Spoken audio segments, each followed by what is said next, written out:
The latest census data reveals that the economic recovery hasn't reached most families in San Diego County. The number of people living in poverty continues to grow, hitting children the hardest. And more than one-third of the county's residents are living in economic hardship. It's against this backdrop that food stamp benefits are about to decrease for 270,000 people across the county. Joining me are Peter Brownell of the Center on Policy Initiatives and Jennifer Tracy, Executive Director of the San Diego Hunger Coalition. Welcome to the program. Thanks, Anita. Jennifer, let's start with you. The federal government boosted food stamp benefits back in 2009 as part of a stimulus package during the recession. A portion of that increase is about to come to an end. Break down the food stamp decrease for us. What does it amount to for a family of four?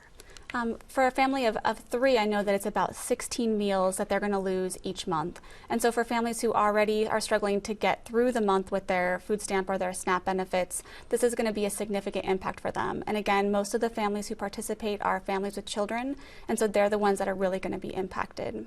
So what's the situation now, even before the cut? Are most families who receive these benefits each month able to survive on these benefits? Are the benefits enough as they stand right now? It's really difficult for people to have the benefits last the entire month, and a lot of people end up having to make difficult choices about how much healthy food they can purchase. Produce is sometimes more expensive than processed foods, and so it impacts their health, it impacts stress levels. Anyone who's participated in the CalFresh Challenge, trying to live on a CalFresh or a SNAP budget for the week, can attest to how difficult it is to make sure that you're not only getting healthy food, but that you have enough to eat. And Peter, what effect is the decrease on these food stamp benefits going to have on the local economy?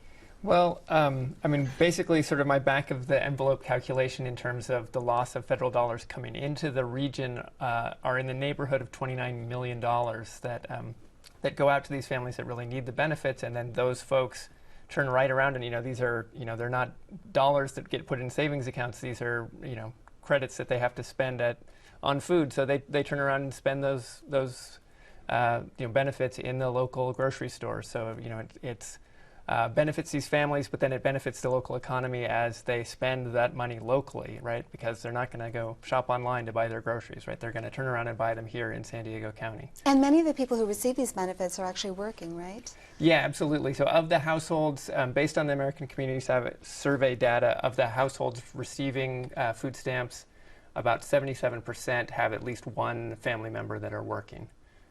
So I mean, these are people that are working. They're just not earning enough to really raise their families out of poverty and meet all their needs. So they've really, have to rely on these benefits to meet their basic needs. Okay, switching gears slightly, new census data shows that the economic recovery hasn't quite reached San Diego County.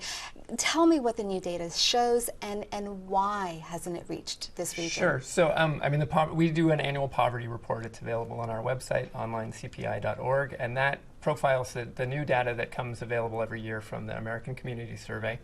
And we especially highlight poverty and income figures. And so what we found this year is that overall, there was no significant change in the poverty level in the county. So it's, before the recession in 2011, it was about 11%. And over the last couple of years, it's held steady at around 15%. For children, it was about 15% prior to the recession in 2007. It's almost 20% now. It's 19.8%. And it's not, if anything, the child poverty rate's getting slightly worse. So, the recession, the recovery, so to speak, has kind of, the stock market's recovered, real estate prices have recovered. But for those that are most vulnerable, there's really no recovery in San Diego, and this really mirrors what's happening at the national level. So, but why is that? Why is that? I mean, I think it's a couple of factors. I mean, I think it's one. I mean, right now we're facing some particular challenges in San Diego. I think. I mean, we've sort of pulled back the reins on spending, and a lot of that spending is spending that stimulates the economy in ways that would benefit low-wage workers. So we've lost. The sequester, and then now this on top of it really have a can have a real impact on San Diego's low-wage workforce and their families. Okay, and Jennifer, very quickly, what evidence are you seeing at the Hunger Coalition of this lack of economic recovery? We continue to see a lot of people who need assistance, and although the growth in the food stamp or the SNAP program has slowed to about 5% per year, there's still about half of the people who are eligible and in need who don't participate in the program. So we could continue to see growth, but it's because there's still so many people who, again, aren't feeling the effects of the recovery. Okay, and for those people who want more information on this, they can go to our website. Jennifer, Peter, thanks for coming on the program. Thank you. Thanks for having me.